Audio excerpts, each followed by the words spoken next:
प्रेमींसाठीच्या महत्त्वाच्या बातमीला पाकिस्तानला लोळवा हीच आज तमाम भारतीय क्रिकेट फॅन्सची इच्छा आहे। कारण चॅम्पियन्स ट्रॉफीच्या रणांगणात आज भारत आणि पाकिस्तानमध्ये क्रिकेटचं महायुद्ध रंगणार आहे। दुबईत आंतरराष्ट्रीय स्टेडियमवरती दुपारी 2:30 वाजता या मॅचला सुरुवात होती आहे आणि याचाच फायदा उचलत टीम इंडियाला सेमी फायनल गाठण्याची मोठी संधी आहे। भारतानं सलामीच्या मॅचमध्ये बांगलादेशला पराभवाचं पाणी पाजलं होतं आणि जर आज पाकिस्तानलाही लोळवलं तर भारताचं सेमीफायनलचं तिकीट जवळपास निश्चित होणार आहे। दुसरीकडे न्यूझीलंड विरुद्ध सलामीच्या मॅचमध्ये पाकिस्तानला पराभव स्वीकारावा लागलाय आणि त्यातच जर भारताने आज पाकिस्तानला धूळ चारली तर सेमीफायनलमध्ये पोहोचण्याचा त्यांचा मार्ग खडतर होणार आहे। तेव्हा पाकिस्तानसाठी आजची मॅच करो या मरो अशीच आहे। जीतेगा भाई जीतेगा, इंडिया जीतेगा, जीतेगा भाई जीतेगा, इंडिया जीतेगा, जीतेगा भाई जीतेगा, इंडिया जीतेगा, जीतेगा भाई जीतेगा, इंडिया जीतेगा। Yes. Guys, can you please all cheer India, India? India, India, India, India. जीतेगा भाई जीतेगा, इंडिया जीतेगा, जीतेगा भाई जीतेगा, इंडिया जीतेगा।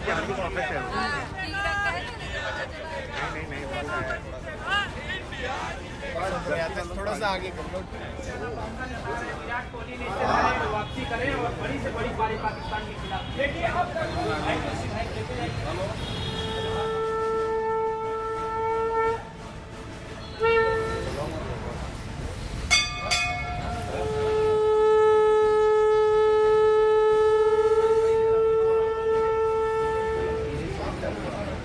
तर शिवाजी पार्क म्हणजेच मुंबईच्या क्रिकेटची पंढरीच। ज्या शिवाजी पार्कमध्ये सचिन तेंडुलकर आणि विनोद कांबळेंसारखे क्रिकेटर घडले त्याच शिवाजी पार्कमध्ये भारतीय टीमसाठी चीअर अप केलं जातं। इंडिया इंडिया अशी घोषणाबाजी केली जाते। चिमुरड्यांपासून ते अगदी तरुणांपर्यंत सगळेच जण आज क्रिकेटच्या रंगात रंगल्याचं पाहायला मिळत आहे।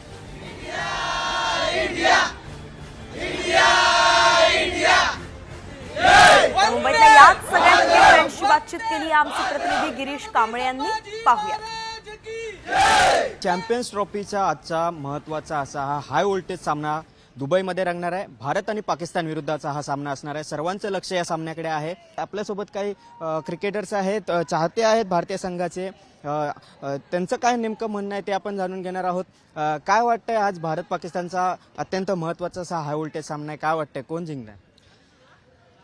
नेहमीप्रमाणे आमच्या भारत देशाच्या सामन्यामध्ये बाजी मारील असं आम्हा सगळ्यांना खूपच वाटतंय। आणि आज आम्ही इथे जरी खेळायला आलो असलो तरी आमचं दिवसभर लक्ष आमच्या इंडिया जिंकते की नाही याच्याकडे असेल। त्याच्यामुळं आम्ही सगळेजण हेच सांगू की आज कोणत्याही परिस्थितीत इंडियाच मॅच जिंकणार। भारत आणि पाकिस्तान हा ज्या पद्धतीने इतका महत्त्वाचा सामना मानला जातो त्यामुळे नक्कीच याचा विचार वरिष्ठांनी केला असेल आणि त्या पद्धतीने पुढचं नियोजन असेल आणि त्यामुळे भारतच जिंकणार।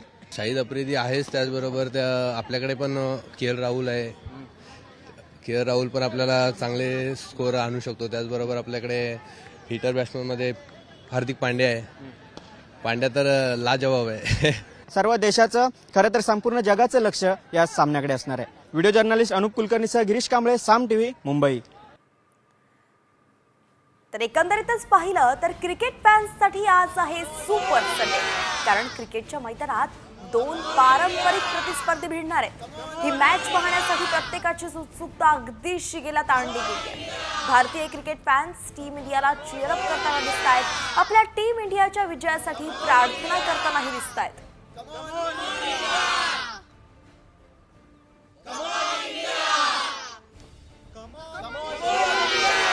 पुण्यातल्या याच सगळ्या फॅन्सशी बातचीत केली आमचे प्रतिनिधी सचिन जाधव यांनी। थेट जाऊयात पुण्यात। आयसीसी चॅम्पियन्स ट्रॉफीमध्ये आज भारत विरुद्ध पाकिस्तान असा सामना रंगणार आहे। त्याच पार्श्वभूमी खरं तर देशभरामध्ये याचा उत्साह आहे। माझ्यासोबत पुण्यातले क्रिकेटप्रेमी आणि खेळाडू आहेत। काय वाटतं आज भारत विरुद्ध पाकिस्तान पारंपरिक प्रतिस्पर्धी सामना आहे। सगळे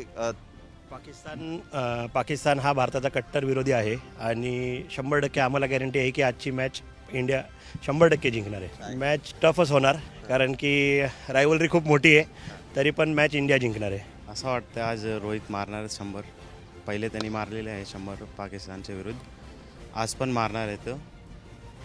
कम ऑन इंडिया बस तोच मात्र आणि ओपनिंग जेवढी जर एक 15 ओव्हरपर्यंत थांबल्यानंतर निर्णय काहीतरी वेगळा लागू शकतो. शुभम गिल आज पण चांगला परफॉर्मन्स खेळेल आणि नक्कीच इंडिया जिंकेल. इंडिया नक्कीच जिंकेल.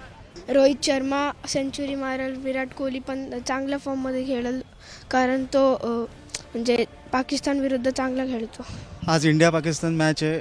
इंडिया 100% जिंकणार आहे आणि Virat Kohli, Shubman Gill, best of luck. Cameraman Adarsh Sachin Jadhav, Saam TV news, Pune.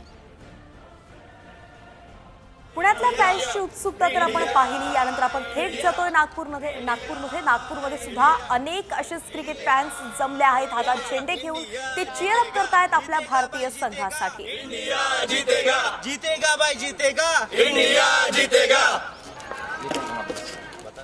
नागपूरच्या फॅन्स सोबत चर्चा केली आहे आमचे प्रतिनिधी पराग ढोबळेंनी.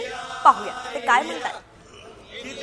आज आम्ही कॉन्फिडेंट आहे की इंडिया पाकिस्तानला हरवणार आहे आणि नॉकआउट करून वापस पाकिस्तानला पाठवणार आहेत. आपल्या ओपनिंग बॅट्समन दोघेही जे गिल आणि रोहित शर्मा आहेत त्यांच्याकडनं अजून अपेक्षा आहेत. प्लस विराट कोहली जे 15,000 रनच्या एकदम जवळ आहेत त्यांच्याकडनंही खूप अपेक्षा आहेत. प्लस आपली बॉलिंग वगैरे चांगली व्हायला हवी आज पाकिस्तान अगेन्स्ट. तो आपण निश्चित आपला विजय होईलच आज. विराट कोहली खूप चांगला खेळतो. अजून सेंचुरी मारायला पाहिजे. आज इंडिया नक्की जिंकणार.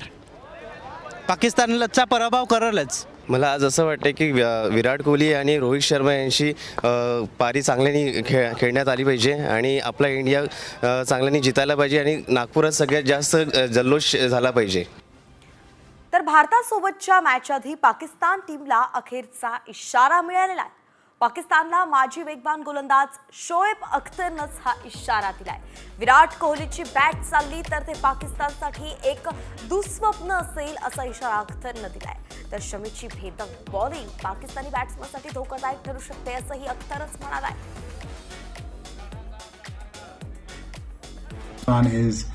is one of the toughest side. वो जीतने के लिए आए हैं यहाँ पे और वो कोशिश भी करेंगे यहाँ से जीत के निकलें. तो आपको ऑफेंस के अलावा आपके पास कुछ चारा नहीं है. इनकी बड़ी तगड़ी टीम है हिंदुस्तान के लिए. It's gonna be a very very tough game. I wish you best of luck. तर शोएब अख्तरनं तर बेस्ट ऑफ लक दिलंय त्यांच्या टीमसाठी. मात्र पाकिस्तान विरुद्ध भारताची भिस्त ही रोहित आणि विराटवरती असेल असं मत माजी कॅप्टन दिलीप वेंगसकर यांनी बोलून दाखवलंय. तर कॅप्टन रोहित शर्मा आणि कोहलीला विराट खेळी करावी लागणार आहे. तसंच भारतीय टीमला वेगवान गोलंदाज जसप्रीत बुमराहची सुद्धा कमतरता जाणवेल असंही वेंगसरकरांनी म्हटलंय. भारतीय संघाचे माजी कॅप्टन दिलीप वेंगसरकर यांच्यासोबत एक्सक्लुझिव्ह बातचीत केलेली आहे आमचे प्रतिनिधी स्वदेश घाणेकर यांनी. पाहूयात. ह्या मॅचमध्ये तुम्हाला की प्लेअर सांगायचं असेल तर कोण सांगाल तुम्ही? मला वाटतं रोहित शर्मा आणि विराट कोहलीवरती खूप अपेक्षा आहेत कारण ते अनेक वेळा इंडिया पाकिस्तान मॅचेस खेळलेले आहेत आणि ते महान फलंदाज आहेत आणि आता सगळ्यात चांगल्या फॉर्ममध्ये पण आहे. रोहितने आता इंग्लंडच्या विरोधात शतक केलं, त्याच्याने विराटने 50 केले होते. तर चांगलं आहे. मला वाटतं की हे दोघे असेल, गिल असेल आणि त्याच्यानंतर फास्ट बॉलर जे असतील, ऑलराऊंडर्स असतील, ते चांगला पराक्रम करतील. काय असेल रोहितचा प्लॅन? कारण तो टेस्टमध्ये आता त्यांनी शेवटच्या मॅचला स्वतःला प्लेइंग 11 बाहेर ठेवलं. तर हे संकेत म्हणावे काय रोहितचे? नाही, मला वाटत नाही. तो एक महान फलंदाज आहे आणि त्याने आधी पण मॅचेस जिंकून दिलेले आहेत. एकाही मॅचेस जिंकून दिलेले आहेत आणि तर मला वाटतं की त्याच्याकडून खूप अपेक्षा आहेत माझ्याकडून आणि प्रत्येक भारतीयाकडनं. आणि त्याने चांगला जर स्टार्ट दिला तर इंडिया चांगला परफॉर्मन्स करू शकेल. तुमची टॉप 4 प्लेयर टीम अशा कोण असतील ज्या सेमीफायनल फायनलपर्यंत जेतेपदाचे प्रबळ दावेदार असतील? ते टॉप 4 कोणी असून दे, परंतु इंडिया पाकिस्तान परत फायनल यायला पाहिजे असं मला वाटतं. कारण ती एक चुरशीची मॅच होते आणि ती मॅच बघायला मला परत आवडेल. तर आजच्या या मॅचबद्दल भविष्यवाणी सुद्धा करण्यात आलेली आहे. होय, चॅम्पियन्स ट्रॉफीमध्ये आज भारत हरणार अशीच भविष्यवाणी IIT बाबानं केलेली आहे. भारत पाक मॅचवरती भविष्यवाणी त्यांनी केलेली आहे. कोहलीसह सर्वांनी जोर लावला तरी सुद्धा भारत हारेलच असं IIT बाबा म्हणतात. इस बार मैं पहले से बोल रहा हूँ. हाँ. इस बार इंडिया नहीं जीतेगी. चाहे तुम अब उनको विराट कोहली को सबको बोल दो कि अपने जेडी का जोर लगा के जीत के दिखा दो. तुम अब जाओ. हाँ. मैंने मना कर दिया नहीं जीतेगी तो नहीं जीतेगी. अच्छा. अब भगवान बड़े हो गए, तुम बड़े हो, अब देखा जाएगा. हाँ. तर महाकुंभ मेळ्यामधील हे फेमस आणि यानंतरची बातमी पुण्यातून आहे. अतिशय धक्कादायक अशी ही बातमी आहे. पुण्यात छावा चित्रपट पाहण्यासाठी आलेले मोक्का आरोपी पकडले गेलेत. पोलिसांना याची माहिती मिळाल्यानंतर त्यांनी कारवाई करत दोघांना अटक केलेली आहे. हडपसर परिसरातील वैभव टॉकीज इथे आलेल्या 2 सराईत गुन्हेगारांना गुन्हे शाखेच्या युनिट 6नं पकडलंय. आरोपींची नावं धर्मेंद्र सिंग उर्फ भगत सिंग, सूरज सिंग भाता आणि बादशाह सिंग पोलाद सिंग भोंड अशी आहेत असं कळत आहे. या दोघांचं वय सुद्धा 23 आणि 22 असं आहे.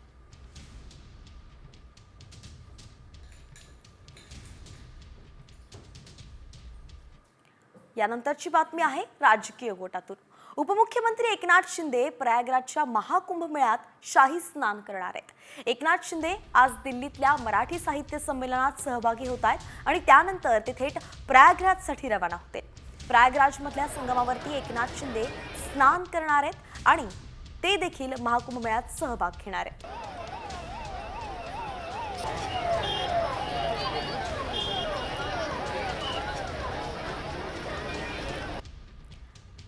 तर कसा होतोय उपमुख्यमंत्री एकनाथ शिंदेंचा हा संपूर्ण दौरा, याकडे आपण लक्ष ठेवूयात. यानंतरची बातमी कृषी मंत्री माणिकराव कोकाटेंसंदर्भात आहे.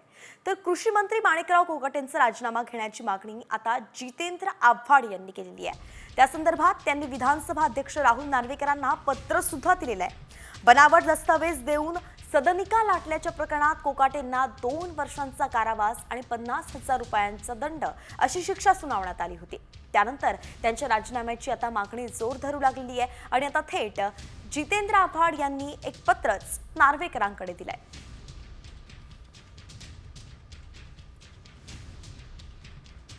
आता मी परत राहुल नार्वेकरांना एक पत्र देतोय, त्याच्यात निकालपत्र जोडून देतोय. नाही, कसं आहे की महाराष्ट्राच्या अध्यक्षांना निकालपत्र मिळायला थोडासा उशीर होतो.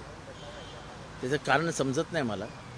ते स्वतः वकील आहेत आणि त्यांचा वकिलाचा अभ्यासही दांडगा आहे. त्यांनी योग्य ती कारवाई करायला हवी. आम्ही त्यांना काही सांगायला नको. खरं तर तुम्ही राहुल गांधींना घरी पाठवलं, तुम्ही सुनील केदारला घरी पाठवलं, अनेक असे तुम्ही कारवाया केल्या आणि इथे मात्र आम्हाला निकालपत्रच मिळालं नाही. माझ्याकडे निकालपत्र आहे, मी आता त्यांना ते निकालपत्र नेऊन देणार. काँग्रेस नेते राहुल गांधी, सुनील केदार यांना शिक्षा होताच त्यांच्यावरती लगेच आमदारकी, खासदारकी त्यांची काढण्यात आली. तात्काळ त्यांच्यावरती कारवाई करण्यात आली. मात्र माणिकराव कोकाटेंसंदर्भात असं होताना दिसत नाहीये असा आरोप हे विरोधक करताय आणि म्हणून माणिकराव कोकाटेंच्या आमदारकीच्या राजीनाम्याची मागणी जास्त जोर धरताना दिसतेय. तसं पत्रही आता आव्हाड देणार आहेत. म्हणून नेमकं आता माणिकराव कोकाटेंवरती कशी कारवाई होतीये हे पाहावं लागणार आहे. ही राजकीय घडामोड आहेत, मात्र यासोबत अशा अनेक राजकीय घडामोडी घडतायत आणि त्या सगळ्यांचा आता आपण वेगवान आढावा घेऊयात न्यूज पॉइंट 20च्या माध्यमातून. महसूल मंत्री चंद्रशेखर बावनकुळे चांगलेच संतापले. तहसीलदारांकडे अवैध वाळू माफियांची यादी का नाही? वाळू माफियांच्या विरुद्ध पोलिसांकडून सुमोटो हद्दपारीचे प्रस्ताव का मागवून घेतले नाहीत? असे अनेक प्रश्न विचारत बावनकुळेंनी अधिकाऱ्यांची खरडपट्टी काढली आहे.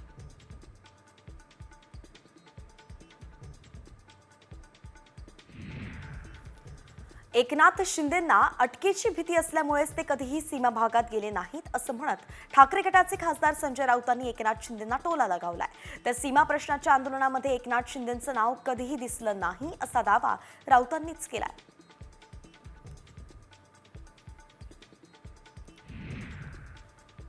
केंद्रीय गृहमंत्री अमित शहा यांच्या टीकेनंतर ठाकरे गटाचे नेते संजय राऊतांनी शहांना जोरदार प्रत्युत्तर दिलंय. आम्हाला अमित शहा यांची दादागिरी दाखवू नका. शहा सत्तेत नसतील तेव्हा खरी आणि खोटी शिवसेना कोणती याचा फैसला होईल असं म्हणत संजय राऊतांनी शिंदे आणि शहांवरती तोफ टाकली आहे.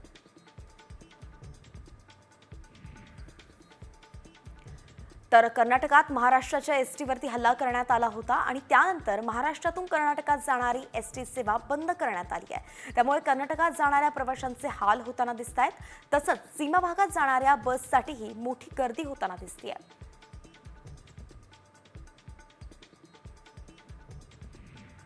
बारावीच्या परीक्षेत गणित आणि संख्याशास्त्र विषयाच्या पेपरमध्ये राज्यात 66 कॉपी बहाद्दर सापडलेत. कॉपीमुक्त जनजागृती अभियान राबवण्यात आलेले असताना सुद्धा सर्रास कॉपी होताना दिसतेय. मुंबई, नाशिक, कोकण या विभागांमध्ये कॉपीचं एकही प्रकरण मात्र आढळून आलेलं नाहीये.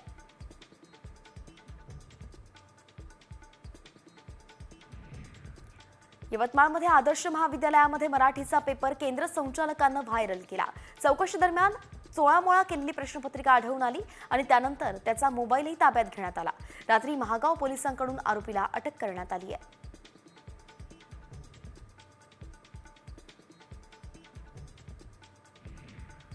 मुंबई पोलिसांच्या गुन्हे शाखा युनिट 12 कडून बोगस कॉल सेंटर विरोधात मोठी कारवाई करण्यात आली आहे. संगणकातील मायक्रोसॉफ्ट ॲप्लिकेशनमधून तांत्रिक अडचण दूर करण्याच्या नावानं अमेरिकन नागरिकांची फसवणूक करणाऱ्या बोगस टोळीला अटक केली गेली आहे. तर या कारवाईत बोगस कॉल सेंटर चालवणाऱ्या 4 आरोपींना अटक झाली आहे.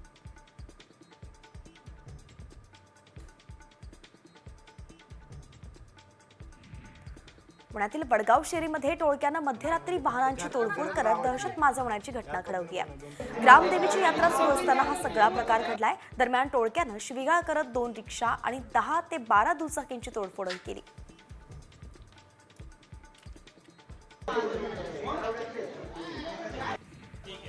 आयसीसी क्रिकेट स्पर्धेत भारत आणि पाकिस्तान हा पारंपरिक प्रतिस्पर्धी सामना आहे आणि या सामन्यात भारतीय टीम जिंकावी यासाठी नागपुरात होम हवन करण्यात येत आहे. बजरंगबलीला साकडं घालत हवन आणि पूजन होत आहे. पारंपरिक प्रतिस्पर्धी पाकिस्तान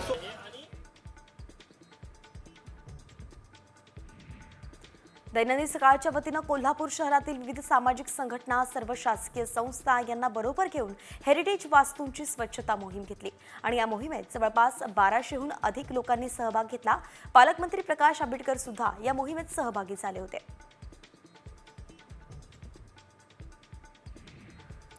अंबरनाथ तालुक्यात नद्यांमध्ये कचऱ्याचं साम्राज्य निर्माण झालंय. हीच बाब लक्षात घेऊन गावकऱ्यांनी नदी स्वच्छतेची मोहीमही हाती घेतली आहे. गावकऱ्यांनी एकत्र येऊन उल्हास नदीच्या उपनदी पात्रात आज स्वच्छता मोहीम राबवली आणि या स्वच्छता मोहिमेत भाजप आमदार किसन कथोरेही सहभागी झाले होते.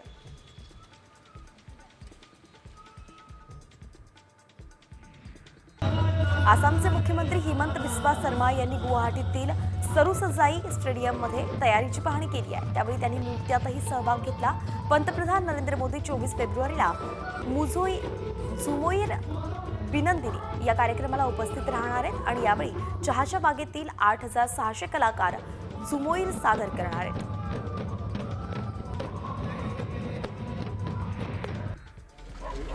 भारताच्या लष्कर सेवेमध्ये कार्यरत असणारा T-55 रणगाडा साताऱ्यात दाखल झालेला आहे. खासदार उदयनराजेंनी स्वतः हजर राहून रणगाडा बसवून घेतलाय. सुभाषचंद्र बोस चौकात हा रणगाडा बसवण्यात आला.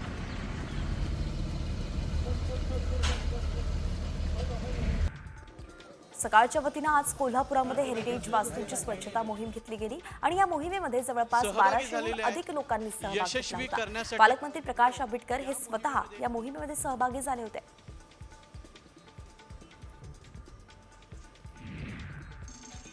रायगडमधील श्रीवर्धनमध्ये विकास कामांसाठी मोठ्या प्रमाणात उत्खनन सुरू आहे. बाग बांधले ते दिघीपर्यंत डोंगर पोखरले जात आहे आणि यातूनच वायू आणि ध्वनी प्रदूषणाची समस्या उद्भवते आहे. हे सर्व बिनबोभाट सुरू आहे.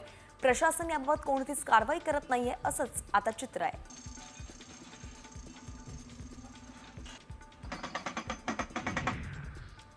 धाराशिवमधील तुळजापुरामध्ये स्वेच्छानिवृत्ती मंजूर करण्यासाठी 1.5 लाख रुपयांची लाच घेण्यात आली. तुळजापूरमधील रावसाहेब जगताप कर्णबधीर विद्यालयाचे सचिव धनाजीराव पेठे पाटील यांनी एका शिक्षकाकडून लाच घेतली आणि त्यावेळी लाचलुचपत प्रतिबंधक विभागानं त्यांना रंगे हात पकडला. अहिल्यानगरमध्ये पोलिसांनी अवैध दारू विक्री करणाऱ्या शेडवरती कारवाई केली आहे. तोफखाना पोलिसांनी धडकपत्राच्या शेडवरती जेसीबी चालवला.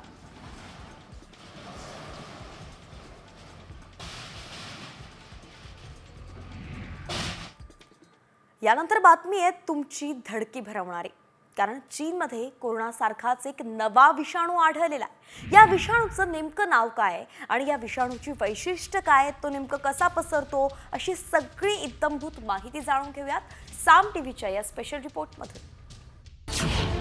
जगावर पुन्हा कोरोनासारखं संकट. चीनमध्ये आढळला जीवघेणा व्हायरस.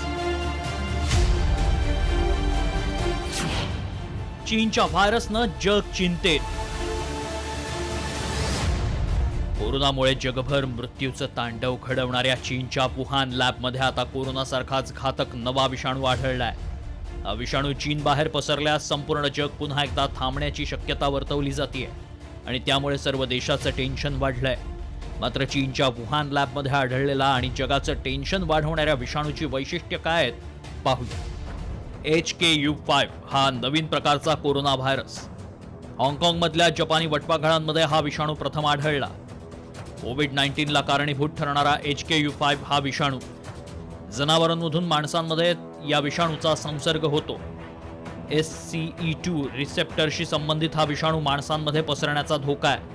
हा महाभयंकर विषाणू आढळून आलाय याला साऊथ चायना मॉर्निंग पोस्ट आणि शी झेंगली या अभ्यास संस्थेनं दुजोरा दिलाय. तर या विषाणूचा सर्वाधिक फटका लहान मुलांना बसण्याचा दावा करण्यात आलाय. त्यामुळे या नव्या विषाणूपासून वाचण्यासाठी काय काळजी घ्याल पहा. मास्क आणि सॅनिटायझरचा वापर करा. शिंकताना खोकताना नाकासमोर रुमाल ठेवा. आजारी असताना लोकांशी हस्तांदोलन किंवा गळाभेट टाळा. 2 वर्षांपेक्षा कमी वयाच्या मुलांची रोगप्रतिकारक शक्ती कमी असल्यानं या नव्या विषाणूचा मुलांना सर्वाधिक धोका आहे. त्यामुळे चीनमध्ये निर्माण झालेला हा नवा विषाणू आपल्या दारावर टकटक करण्याआधी आपण स्वतःची आणि मुलांचीही काळजी घ्यायला हवी. एवढंच नाही तर प्रशासनानंही आंतरराष्ट्रीय प्रवाशांची चाचणी करायला हवी.